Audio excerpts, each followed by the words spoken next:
Hello everyone, I'm Aastha Srivastava and you're listening to Kissa Bazaar, the place where you get to hear original stories. In our last video, I left you with the story of Sadhana and how our protagonist had a crush on her. I told you about his favorite teacher, Mr. Jaitly, who could not explain the rules of physics to him, however hard he tried.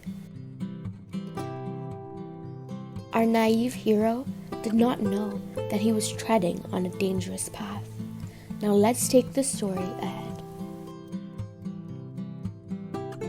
Between school, home, and tuitions, I was not getting any time for myself. I couldn't focus on much else besides her.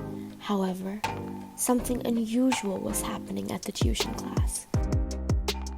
These days, Sadhana didn't leave with her batchmates after her class got over. I would enter the room for my lessons and find her scribbling away something on her notebook till Mr. Jaitly would tell her it was time for the next class. She would then immediately collect her belongings and leave the room without looking at anyone. It was unusual behavior, but why would I mind it? I had got more time to look at her. One day, it so happened that we had a couple of holidays between these classes, and my friends decided to play a match with another team in the neighborhood. It was an exciting evening before the big day, and I remember staying up late with my friends discussing various strategies for winning the game. It was almost 11 p.m. by the time I hit the sack, and it suddenly struck me that I hadn't thought of Sadhana even once throughout the day. God, this cricket fever makes people forget true love. I woke up early next day to the sound of my father screaming over my head for sleeping late. I immediately got up, got ready, and rushed out of the house with my physics book. I realized after leaving the house that it was too early in the day and I would reach Mr. Jaitly's house earlier than usual. I walked slower than usual to kill time. It was early morning and the neighborhood was quiet. Just when I was crossing a culvert, I remembered that there were no tuition classes that day at all. Mr. Jaitly had announced a leave for 2 days. I immediately turned to go back home. The only problem was, I had made so many excuses to skip classes all these years that my father no longer believed me. I knew that if I returned home citing leave from tuition classes, my father wouldn't believe me and take me to task again. I was standing there on that bridge, thinking of excuses that he may believe. I decided that it was better to go to my favorite teacher's house, have a chat, and then go home. I was anyway eager to spend time with Mr. Jaitly, but never got a chance to do so. I knew he wasn't the kind to get irritated to see me at his door on a holiday.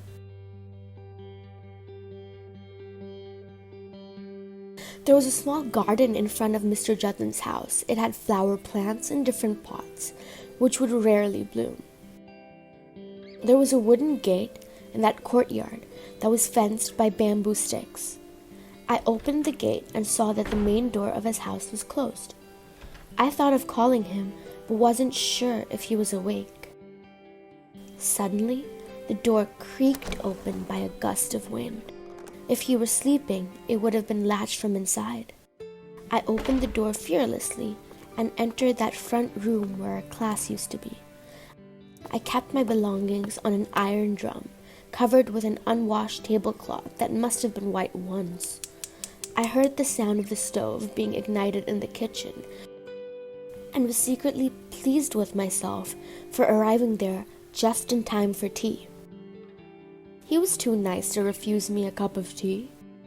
I entered towards the kitchen. Just before I entered, I saw something from behind the curtains that left me speechless. I couldn't believe what I saw. and froze wherever I was standing. I think for about a minute there, I had forgotten how to breathe. I could feel my heart pound in my ears. Mr. Jatin was standing near the stove, with his back towards me. He was probably making tea for the girl on the bed right next to him. She was lying down, staring at the ceiling, with her thighs barely covered. Her red salwar was lying somewhere in a corner of the room. Not wanting to embarrass any of us in that house the morning, I cautiously turned around and tiptoed to the gate. I closed that wooden gate very slowly and walked quickly from that house. And as soon as I got away from that house, I put both palms on my knees, bowed down, and took a full breath in. I knew those legs, that red salwar, and that girl well. She was Sadhana. As soon as my breath and heartbeat became normal, I took a moment and found myself laughing out aloud. Mr. Jatin wasn't as meek as we thought him to be. The next day, I reached school and I saw Mr. Jatin again during his class. I noticed that he was again and again staring at me while teaching. This was unsettling because I was sure that he couldn't have seen me at his house the other day. I entered and exited without making any noise. Just when I was lost in my thoughts, he came to my seat and asked, "What happened? Why haven't you opened your book yet?" I opened my bag and looked for the physics textbook everywhere. I couldn't find it and assumed I must have lost it somewhere. Suddenly, I felt his hand on the back of my head while pulling my overgrown hair with his fist. He said in a wispy tone, "Son, do not leave your books here and there carelessly. Understand?" I nodded my head obediently. He let my hair go, but leaned towards me and said quietly in my ears, "Your physics book is at my house. Take it when you come for tuition tomorrow." I looked at him with eyes streaming with tears. He casually walked to resume teaching, but kept smiling at me knowingly. That bastard knew I was there. I haven't forgotten that smile even to this day. In fact, I have never seen such a cocky smile in my life.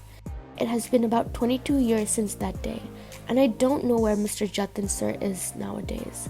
I never met him after leaving school. When I was in college, a friend told me that he had gotten married.